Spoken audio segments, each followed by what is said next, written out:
हमारे घर का बूढ़ा बैल आधी रात को बिल्कुल इंसानों की तरह मेरे कमरे का दरवाजा खटखटाने लगा। मैं दरवाजा खोलने ही वाला था कि तभी मुझे नानी की कही हुई बात याद आ गई। अगर किसी जानवर को 20 साल तक पालकर भी नहीं मारा जाए तो वह इंसानों को खाने वाला राक्षस बन जाता है। और हमारे घर का बूढ़ा बैल तो कल ही पूरे 20 साल का हुआ था। नानी उसे तुरंत कटवाना चाहती थी, लेकिन नाना जी ने उन्हें रोक दिया। ये बैल बहुत सीधा है, ये कभी किसी इंसान को नुकसान नहीं पहुँचाएगा। नानी नाना जी की जिद के आगे हार गई, लेकिन उन्होंने चुपके से मुझे समझाया था, आज रात बिल्कुल गहरी नींद मत सोना। अगर जरा भी कोई अजीब आवाज सुनाई दे तो जोर से सबको आवाज लगा देना। इसलिए जैसे ही दरवाजे पर दस्तक हुई, मैंने पूरी ताकत से नानी को आवाज लगाने की तैयारी की, लेकिन तभी बाहर से नानी की आवाज सुनाई दी, अमन जल्दी दरवाजा खोल, घर में चोर घुस आया है। लेकिन उनकी आवाज रोज जैसी नहीं थी, ऐसा लग रहा था जैसे कोई गला दबाकर बोल रहा हो। आवाज बेहद अजीब थी। मैं दरवाजा खोलने ही वाला था कि अचानक दिन में नानी की कही बात याद आ गई। मैं तुरंत जमीन पर लेट गया और दरवाजे की दरार से बाहर झांका। बाहर सचमुच नानी की चप्पलें थीं, लेकिन उन चप्पलों के अंदर इंसानी पैर नहीं बल्कि बैल के खुर थे। मैं सन्न रह गया। नानी की चप्पलें उस बैल ने कैसे पहन ली? और वो बैल नानी की ही आवाज में मुझे बुला रहा था। डर के मारे मेरा दिमाग सुन्न पड़ गया। अमन दरवाजा खोल, अभी तक क्यों नहीं खोला? बाहर से बूढ़े बैल की गुस्से भरी आवाज आई और वह जोर जोर से दरवाजा पीने लगा। मेरे पैरों से जैसे जान निकल गई। मैं दरवाजे के पीछे ही बैठ गया और डर के मारे सांस लेने की भी हिम्मत नहीं हुई। मैंने तुरंत मोबाइल निकाला और नानी को फोन मिलाया, लेकिन उधर से कोई जवाब नहीं आया। मैंने सोचा शायद बैल दरवाजा न खुलने पर चला गया होगा, लेकिन तभी खिड़की के शीशे पर एक विशाल बैल जैसी काली परछाई धीरे धीरे लंबी होने लगी। उसे देखते ही मेरी आंखों के आगे अंधेरा छा गया और मैं बेहोश हो गया। जब मेरी आंख खुली तो सुबह हो चुकी थी। मैं भागता हुआ नानी को ढूंढने गया, लेकिन नानी कहीं नहीं थी। नाना जी बोले, वो कल रात ही शहर तुम्हारे मम्मी पापा के पास चली गई थी। मुझे उनकी बात पर बिल्कुल यकीन नहीं हुआ। आधी रात को भला कोई शहर क्यों जाएगा? मैंने तुरंत नाना जी को पिछली रात की सारी घटना बता दी। नाना जी, उस बैल के मुंह से जो चिपचिपा तरल बह रहा था, कहीं वो नानी का खून तो नहीं था? क्या उसने नानी को खा लिया इसलिए वो उनकी आवाज निकाल रहा था? नाना जी झल्लाकर बोले, बिल्कुल बकवास, तुमने कोई डरावना सपना देखा होगा। इतना कहकर वे मुझे बैल के बाड़े में ले गए। वहाँ वही बूढ़ा बैल आराम से घास खा रहा था। उसके मुंह पर खून का एक भी निशान नहीं था, सिर्फ घास के टुकड़े लगे हुए थे। उसके पैरों में भी नानी की चप्पलें नहीं थी। क्या सचमुच मैंने सपना ही देखा था? कुछ दिन बाद शहर से मेरे मामा अपनी बेटी रिया को लेकर हमारे घर आए। उन्होंने बताया कि उनका और मामी का झगड़ा हो गया है, इसलिए कुछ दिन नानी के घर रहेंगे। रिया को बचपन से ही जानवर बहुत पसंद थे। जब भी वह नानी के घर आती, सबसे पहले उसी बूढ़े बैल के पास जाती। मुझे बेचैनी होने लगी, इसलिए मैं भी उसके पीछे पीछे चला गया। रिया ने घास का एक गट्ठर उठाया और बैल को खिलाने लगी, लेकिन तभी मैंने देखा बूढ़ा बैल रिया की खुली हुई पतली बाह को घूर रहा था। उसके मुंह से उत्साह में लार लगातार टपक रही थी। जैसे ही उसने अपना बड़ा सा मुंह खोलकर रिया को काटने की कोशिश की, रिया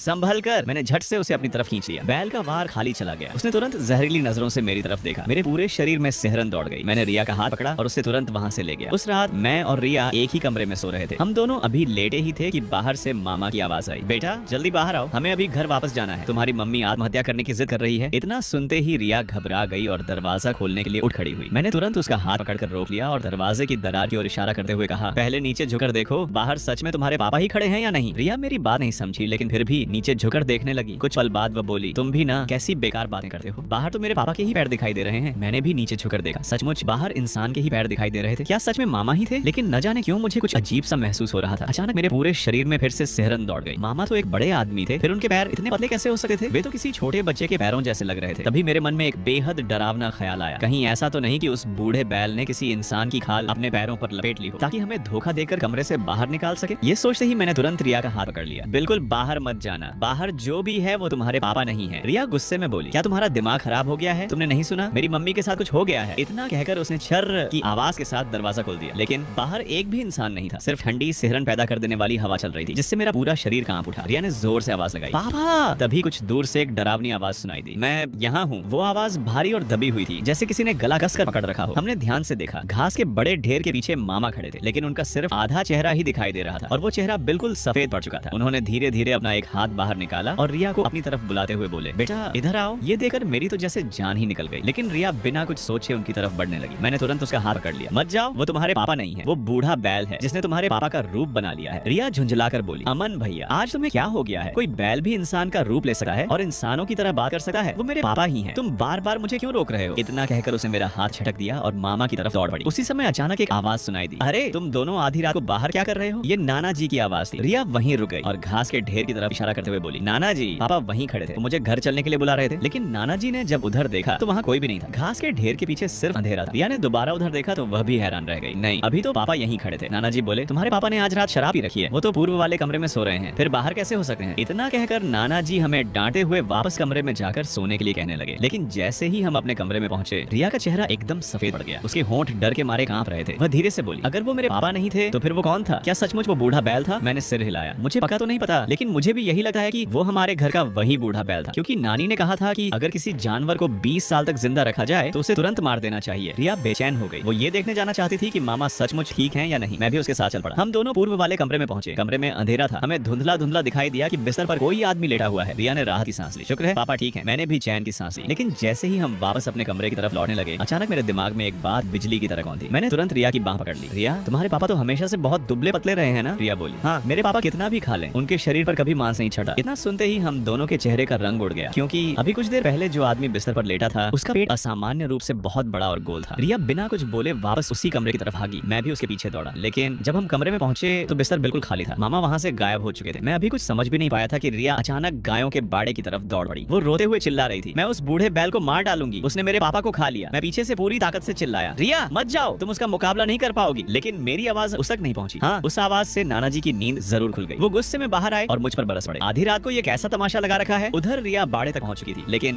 बूढ़ा बैल वहां भी नहीं था। रिया वापस दौड़ कर आई और नाना जी से लिपट कर फूट फूट कर रोने लगी। नाना जी, उस बूढ़े बैल ने मेरे पापा को खा लिया। नाना जी गुस्से में बोले, कैसी बेवकूफी की बातें कर रही हो। कोई बैल इंसान को थोड़े ही खाता है, उल्टा इंसान ही बैल को खा जाता है। तुम्हारे पापा बिल्कुल ठीक हैं, वो मेरे कमरे में आराम से सो रहे हैं। इतना कहकर नाना जी हमें अपने कमरे में ले गए। हमने देखा मामा सचमुच बिस्तर पर आराम से सो रहे थे। इस बार उनका पेट भी बिल्कुल सामान्य था। वो पहले की तरह ही दुबले पतले दिखाई दे रहे थे। हालांकि ये बात अब भी हमारी समझ से बाहर थी कि इतने कम समय में वो पूर्व वाले कमरे से निकलकर नाना जी के कमरे में कैसे पहुंचे। लेकिन रिया ने राहत की सांस ली। वो तुरंत मामा के पास गई और उनके पूरे शरीर को ध्यान से टटोल कर देखने लगी। जब उसे कहीं भी कोई घाव नहीं मिला, तब उसने धीरे से कहा, क्या सचमुच मुझे ही धोखा हुआ था? फिर उसने घबरा कर कहा, लेकिन अगर ऐसा है तो वो बूढ़ा बैल आखिर गया कहाँ था? जैसे ही नाना जी ने सुना कि बैल बाड़े में नहीं है, वो भी घबरा गए। वो तुरंत बाड़े की तरफ भागे। लेकिन जब उन्होंने अंदर झांका तो हैरानी की बात ये थी कि बूढ़ा बैल न जाने कब वापस आकर उसी जगह आराम से लेट चुका था, मानो वो कभी वहाँ से गया ही ना हो। नाना जी ने राहत की सांस ली और रिया के सिर पर हल्की सी चपत मारते हुए बोले, तुम दोनों दिन भर कैसी उल्टी सीधी बातें सोचते रहते हो? फिर उन्होंने सख्ती से हमें कमरे में जाकर सोने को कहा। मैं सिर झुकाए सोचता रहा, क्या सच में मैं ही बेवजह शक कर रहा हूँ? तभी रिया अचानक रुक गई और धीमी आवाज में बोली, अमन भैया, आपको क्या लगता है अभी जो थे वो सच में नाना जी ही थे? उसकी बात सुनकर मेरे शरीर में सिहरन दौड़ गई। मैंने पूछा, ऐसा क्यों कह रही हो? रिया ने नाना जी के कमरे की तरफ देखा और फुसफुसाकर बोली, अभी जब मैंने पापा के शरीर को छुआ था वो किसी इंसान जैसा नहीं लगा। ऐसा लग रहा था जैसे किसी ठंडे चिकने मरे हुए जानवर का मांस छू रही हूँ। मेरी सांस अटक गई। डर के मारे पूरे शरीर पर रोंगटे खड़े हो गए। मैंने कांपते हुए कहा, ऐसी बातें मत करो, मैं पहले ही बहुत डरा हुआ हूँ। रिया बोली, अमन भैया, क्या नानी ने आपको कभी छमड़ी वाले बैल की कहानी सुनाई थी? मैंने सिर हिलाया। नहीं, उन्होंने सिर्फ इतना कहा था कि 20 साल पूरे होने पर अगर किसी जानवर को न मारा जाए तो वो इंसानों को खाने वाला राक्षस बन जाता है। इसके अलावा कुछ नहीं बताया। रिया ने धीरे धीरे कहना शुरू किया, लेकिन नानी ने मुझे बताया था कि ऐसे राक्षसी बैल को चमड़ी वाला बैल कहते हैं। वो जिस इंसान को खा जाता है उसकी सारी यादें उसे मिल जाती हैं। मांस और हड्डियां खा जाता है, लेकिन उसकी चमड़ी उतार कर अपने ऊपर पहन लेता है। फिर उसी इंसान की तरह बोलता, चलता और हर हरकत की नकल करता है। यहाँ तक कि उसकी आवाज भी हूबहू निकाल सकता है। जितने ज्यादा लोगों को खाता है उसकी नकल उतनी ही असली होती जाती है। और जब वो 6 लोगों की चमड़ी इकट्ठी कर लेता है तब हमेशा के लिए इंसान बन जाता है। मेरे दिमाग में जैसे बिजली कौंध गई। इसलिए वो बूढ़ा बैल नानी की आवाज निकाल पा रहा था। मतलब नानी को वो पहले ही खा चुका था और शायद मामा और नाना जी भी उसके शिकार बन चुके थे। रिया ने अचानक मेरी तरफ देखा और बोली, अमन भैया, कहीं ऐसा तो नहीं कि मैं भी पहले ही मारी जा चुकी हूँ? मैं घबरा कर बोला, रिया ऐसी बातें मत करो, मैं सच में डर जाऊंगा। तभी रिया के होंठों पर एक अजीब सी मुस्कान फैल गई। झांकी में मैंने देखा उसकी गर्दन पर एक पतला सा चीरा था। फिर उसके मुंह से भारी और खुरदुरी आवाज निकली, अमन, जिस दिन तुम पैदा हुए थे उसी दिन से मैं तुम्हारे मांस का इंतजार कर रहा हूँ। वो आवाज बिल्कुल ऐसी थी जैसे कोई जानवर इंसानों की तरह बोलने की कोशिश कर रहा हो। मैं घबरा कर पीछे हटा और मिट्टी की दीवार से टकरा गया। चांदनी में उसकी गर्दन का चीरा और भी साफ दिखाई देने लगा। वो किसी काली टेढ़ी दरार जैसा लग रहा था।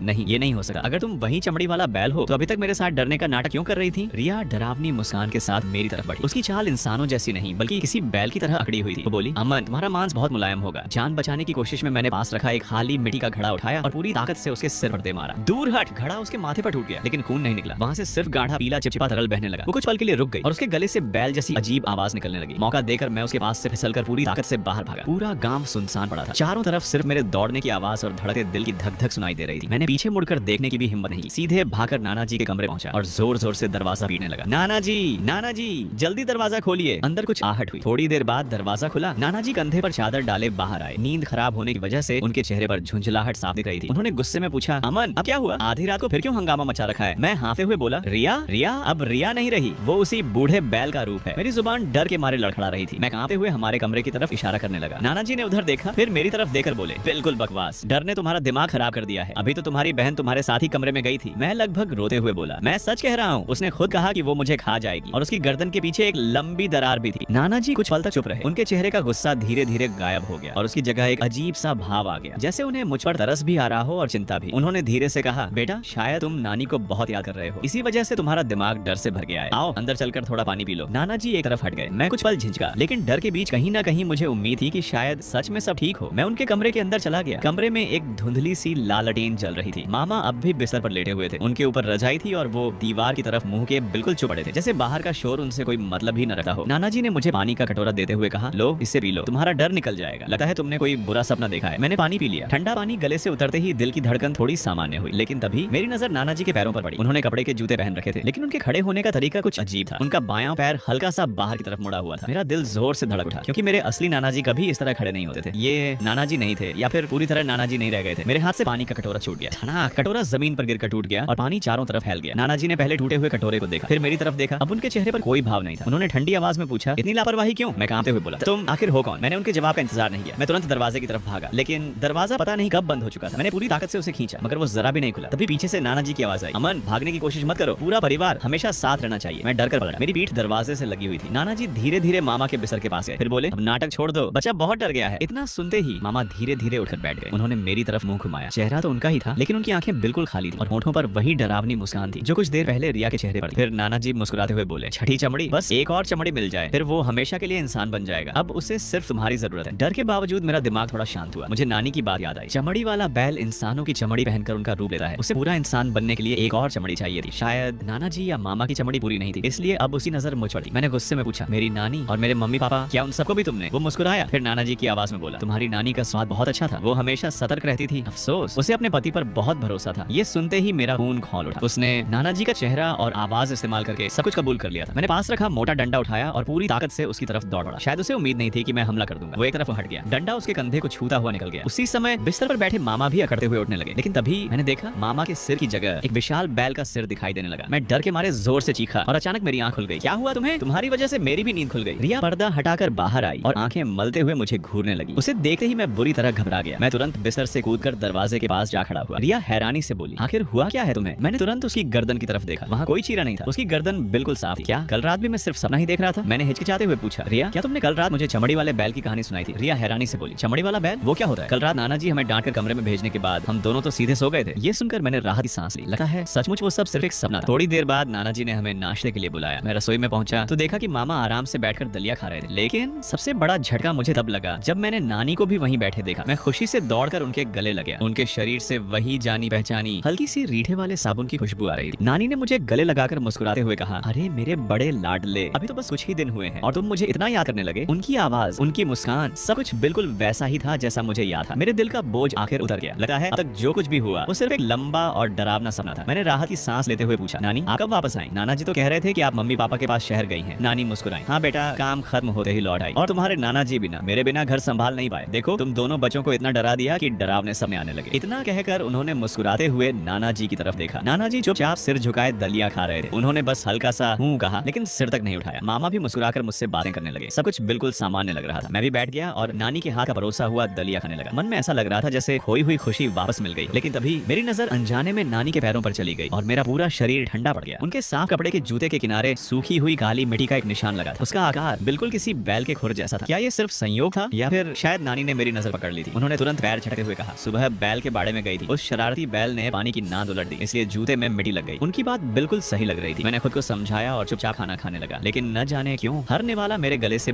बड़ी मुश्किल से उतर रहा था। नानी बार बार मेरे और रिया की प्लेट में खाना परोस रही थी। चेहरे पर वही पुरानी ममता भरी मुस्कान थी, लेकिन न जाने क्यों मुझे उनकी मुस्कान कुछ बनावटी सी लग रही थी। ऐसा लग रहा था जैसे कोई उसे जबरदस्ती निभा रहा हो। उसी पल मुझे रिया की पिछली रात वाली डरावनी मुस्कान याद आ गई। चमड़ी वाला बैल 6 लोगों की चमड़ी पहनने के बाद ही पूरी तरह इंसान बनता है। अब नानी वापस आ चुकी थी। क्या इसका मतलब वो सफल हो चुका था या फिर उसने नानी की चमड़ी पहन ली थी? ये ख्याल मेरे मन में आते ही मेरे दिल पर पत्थर बनकर बैठ गया। मेरे सामने बैठी ये नानी सचमुच मेरी नानी थी या फिर उनकी जगह किसी और ने ले ली थी? अगर ये नकली थी तो असली नानी कहाँ थी? और क्या नाना जी और मामा भी अब पहले जैसे नहीं रहे थे? उस पूरे दिन मैं घर के हर सदस्य पर चुपचाप नजर रखता रहा। नानी रसोई में दोपहर का खाना बना रही थी। उनके काम करने का तरीका पहले जैसा ही था। नाना जी आंगन में खेती के औजार ठीक कर रहे थे। मामा उनके पास बैठकर मदद कर रहे थे। रिया दरवाजे पर बैठी चूजों के साथ खेल रही थी। सब कुछ बिल्कुल सामान्य था, लेकिन यही सामान्यपन मुझे सबसे ज्यादा डराने लगा था। क्या वो खुर का निशान सच में सिर्फ मिट्टी था? नानी तो हमेशा सफाई पसंद करती थी। वो खेत से लौटकर सबसे पहले जूते बदलती थी, फिर आज मिट्टी लगे जूतों में ही खाने क्यों बैठ गई? दोपहर के खाने में नानी ने मेरी पसंद की बीफ करी बनाई थी। वो बार बार मेरे कटोरे में डालते हुए बोली, अमन और खाओ, इन दिनों तुमने ठीक से खाना पीना नहीं किया, देखो कितने दुबले हो गए। उनकी आवाज में पहले जैसी ही ममता थी, लेकिन मेरी नजर उनके हाथ पर चली गई। वहाँ एक छोटा सा घाव था जिस पर पपड़ी जम चुकी थी। मुझे साफ क्या था? शहर जाने से पहले उनके हाथ पर ऐसा कोई निशान नहीं था। क्या ये किसी की चमड़ी पहनते समय लगा होगा? ये सोचकर मेरा शरीर कांप उठा। मैंने हिम्मत करके पूछा, नानी ये हाथ पर चोट कैसे लगी? नानी बिना एक पल रुके बोली, शहर में तुम्हारी मम्मी का घर साफ करते समय लकड़ी का कांटा चुभ गया था, छोटी सी चोट है, कुछ नहीं। उनका जवाब बिल्कुल स्वाभाविक था, लेकिन मैंने देखा जैसे ही उन्होंने ये बात कही, नाना जी ने एक पल के लिए सिर उठाकर उनकी तरफ देखा। दोनों की नजरें एक दूसरे से मिली, बस एक पल के लिए, लेकिन उस एक पल में मुझे दोनों के बीच एक अजीब, ठंडी और डरावनी समझ दिखाई दी। वो किसी अपनेपन वाली नजर नहीं थी। खाना खत्म होने के बाद मैं चुपचाप उस कमरे में लौट गया जहाँ पिछली रात मैं और रिया सोए थे। मैंने कमरे के फर्श, दीवारों और खासकर रिया के सोने वाली जगह को बहुत ध्यान से देखना शुरू कर दिया। आखिरकार रिया के तकिए के पास फर्श की ईंटों के बीच मुझे कुछ फंसा हुआ दिखाई दिया। वो बालों का एक छोटा सा गुच्छा था, लेकिन वो रिया के बाल नहीं थे। उन्हें देखते ही मेरा दिल बैठ गया। वो तो बिल्कुल बूढ़े बैल के बाल लग रहे थे। तो क्या कल रात जो कुछ हुआ था वो सपना नहीं था? क्या कल रात वाला रिया का रूप सचमुच उसी चमड़ी वाले बैल ने लिया था? और जो रिया अभी मेरे सामने घूम रही है, क्या वो भी असली रिया है? मेरा दिल जोर जोर से धड़कने लगा। मैंने उन बालों को सावधानी से उठाकर अपनी जेब में रख लिया। अब मुझे और सबूत ढूंढने थे। मुझे पता लगाना था कि असली नानी, मामा और बाकी लोग आखिर कहाँ हैं। अगर वो अभी तक जिंदा है तो। शाम होते होते मैंने देखा नानी एक बाल्टी लेकर बैल के बाड़े की तरफ जा रही थी। मैं चुपके से उनके पीछे पीछे चल पड़ा और लकड़ियों के ढेर के पीछे छिप गया। नानी ने बाल्टी का चारा नांद में डाल दिया। बूढ़ा बैल धीरे धीरे उनके पास आया, लेकिन उसने तुरंत चारा नहीं खाया। वो पहले अपना सिर उठाकर अपनी पीली धुंधली आंखों से नानी को घूरने लगा, और तभी जो मैंने देखा उससे मेरा खून जम गया। नानी भी उसकी तरफ झुक गई। उनके होंठ बहुत हल्के हल्के हिल रहे थे। ऐसा लग रहा था जैसे दोनों बिना आवाज के आपस में बातें कर रहे हो। कुछ पल बाद ही बैल ने सिर झुकाकर चारा खाना शुरू किया। नानी वहीं खड़ी उसे देखती रही। उनके चेहरे पर अजीब सी संतुष्टि और ममता भरी मुस्कान थी, लेकिन वैसी मुस्कान कोई इंसान किसी जानवर को देकर नहीं देता। वो दोनों एक दूसरे से बात कर रहे थे, मतलब ये नानी भी नकली थी। मेरा पूरा शरीर ठंडा पड़ गया। मैं धीरे धीरे वापस आंगन में आ गया। रिया कुएं के पास अकेली बैठी थी। मैं कुछ देर सोचता रहा, फिर उसके पास जाकर बोला, रिया याद है बचपन में एक बार तुमने नानी की छुपाकर रखी हुई मिश्री चुरा ली थी और मैंने तुम्हें पकड़ लिया था? रिया हैरानी से मुझे देखने लगी। अमन भैया आप क्या कह रहे हैं? मैंने तो कभी मिश्री चुराई ही नहीं। मुझे तो बचपन से मीठा पसंद ही नहीं था। मेरे पैरों तले जमीन खिसक गई, क्योंकि बचपन में सचमुच रिया को मीठा बिल्कुल पसंद नहीं था। मिश्री मैंने चुराई थी और रिया ने मेरी जगह डांट खाई थी। ये बात सिर्फ हम दोनों जानते थे, लेकिन उसे ये याद ही नहीं था, या फिर रिया की चमड़ी पहनने वाली उस चीज को ये बात नहीं थी। अब मुझे यकीन होने लगा शायद ये भी असली रिया नहीं थी। क्या इस घर में अब सिर्फ मैं ही अकेला इंसान बचा था? डर ने मुझे अंदर तक जकड़ लिया। मैंने आंगन में नजर दौड़ाई। नाना जी खेती के औजार ठीक कर रहे थे। रिया कुएं के पास बैठी थी। मामा घर से बाहर निकलते हुए अंगड़ाई ले रहे थे। ऊपर से सब कुछ एक खुशहाल परिवार जैसा लग रहा था, लेकिन मैं जानता था इस मुस्कुराते परिवार के पीछे शायद 4 इंसानों की उतारी हुई चमड़ियां